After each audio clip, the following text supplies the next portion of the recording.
Soviet soldiers used this training system to complete 100 push-ups in a single set. Not 100 throughout the day, 100 consecutive reps without stopping. If you're currently maxing out around 20, this probably seems unrealistic. But the Soviets developed a protocol that works regardless of your starting point, even for complete beginners. I'm about to walk you through the exact Soviet strategy that can take you from your current level to 100 straight reps in under 10 weeks. And there's a special technique at the end that most people have never heard of. Before anything else, test how many push-ups you can perform right now in one continuous set until failure. Record this number, you'll need it for a calculation later in the video. Now, if you're serious about dramatically increasing your push-up capacity, you need to understand a critical mistake that almost everyone makes. See that number you just wrote down? In 10 weeks, you could absolutely be hitting 100 consecutive reps, but you'll also be dealing with shoulder injuries and lower back problems if you ignore what I'm about to explain. The Soviet system is built on something called grease the groove. This technique trains your nervous system to become extraordinarily efficient at specific movements through strategic repetition. Consider how you write. If you learned to form a letter incorrectly as a child and no one ever fixed it, you'd still be writing it that way decades later. Your nervous system locked in that motor pattern through constant repetition. Here's the issue. Your nervous system doesn't distinguish between correct form and incorrect form. It simply gets better at whatever movement pattern you consistently practice. Do 100 daily push-ups with your hips sagging toward the ground and you're not developing strength. You're developing chronic pain. After months of high-volume training with poor technique, you'll be exceptionally skilled at injuring yourself. This is why Soviet trainers had one non-negotiable rule. Don't end your set when you feel muscle fatigue.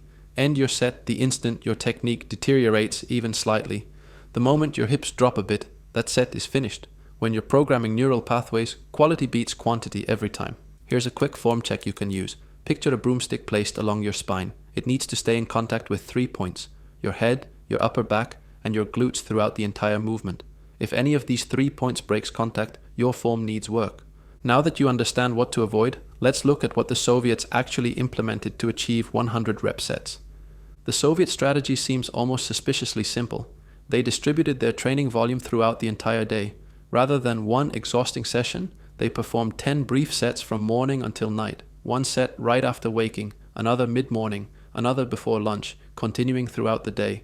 Each set was just 10 reps, never challenging, never exhausting, just consistent, flawless execution. I know your immediate reaction. You're thinking, I don't want to do 10 sets of 10 reps. I want 100 reps in one set. Just hold on for a moment and stay with me. I'm going to explain why this matters in just a second.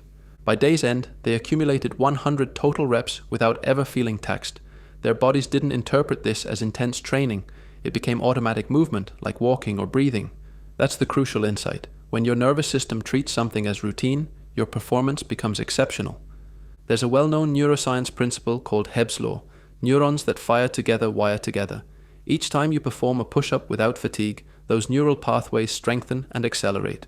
Your brain constructs efficient highways for that specific movement, but this only functions when you stay fresh. Fatigued practice generates noisy signals. Perfect practice generates precise patterns. After 3 months of this approach, your nervous system becomes so proficient at push-ups that 100 consecutive reps will feel routine. Now here's where it gets practical. How do you implement this for your actual life to reach 100 reps per set as quickly as possible? Remember that max number you recorded earlier? Let's say it's 20. Whatever yours is, here's your action plan. Calculate 50% of that number. If your max is 20, then 50% equals 10. Keep this number handy. For the next 6 days, perform 10 sets of 10 push-ups distributed throughout your day, never back to back.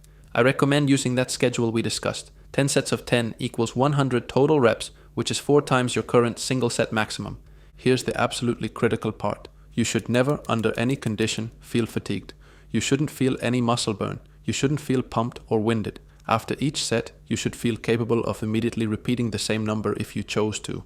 That's your indicator that you're training in the optimal zone. Execute this 6 days weekly. On day 7, take complete rest so your body can consolidate all the neural patterns you've built. After 2 weeks, retest your maximum. Do as many perfect push-ups as possible in one set, and your number will definitely be higher.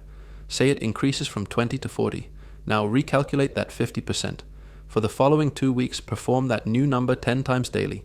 Same principles apply. Continue this cycle, retesting your max every 2 weeks. Your working sets gradually climb, but they always feel manageable because they're always half your actual capacity. After 3 months, you'll have practiced over 5,000 perfect push-ups. Your body will stop perceiving push-ups as difficult. They become something you simply can do. When that happens, hitting 100 in one set won't be a challenge. It'll be your baseline.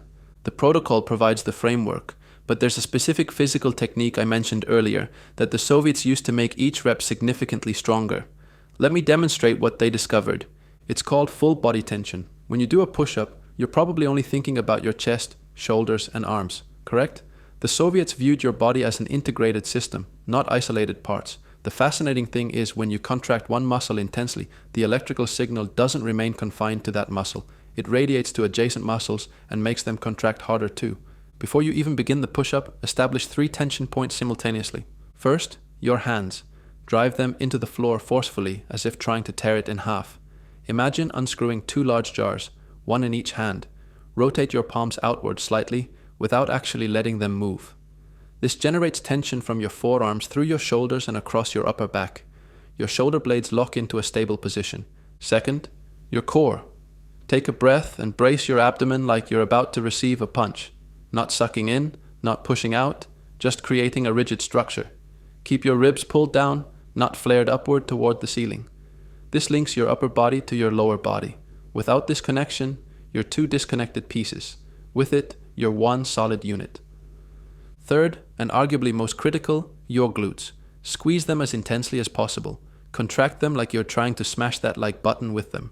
Actually, if this works for you, hit the real like button below. Here's the key insight. You don't activate these 3 elements sequentially. You engage all 3 simultaneously before any movement begins. Grip, brace, squeeze, all at once. Then execute the push-up while maintaining all 3 tensions throughout the complete set. Your hands stay active. Your core stays braced. Your glutes stay contracted from start to finish. The first time you attempt this, it's going to feel demanding. You'll be recruiting far more muscle than you're accustomed to, which also means you're building more muscle throughout your entire body. Your whole body will feel engaged and tight. After 3 or 4 reps, something will shift. You'll notice your form stays cleaner, your reps feel more controlled, and because your technique isn't breaking down, you can sustain the set longer than usual. This is what the Soviets meant by transforming the body into a machine. Every component works in unison. One critical thing to understand, this technique provides an immediate performance increase. You can test it on your next set and notice the difference right away, but it doesn't replace the training protocol we covered earlier. You still need the 6-day cycle. This is the amplifier, not the foundation. Try it immediately if you'd like, and share your push-up max in the comments below. The Soviets also knew something about recovery that we didn't, which is essential for building muscle and strength.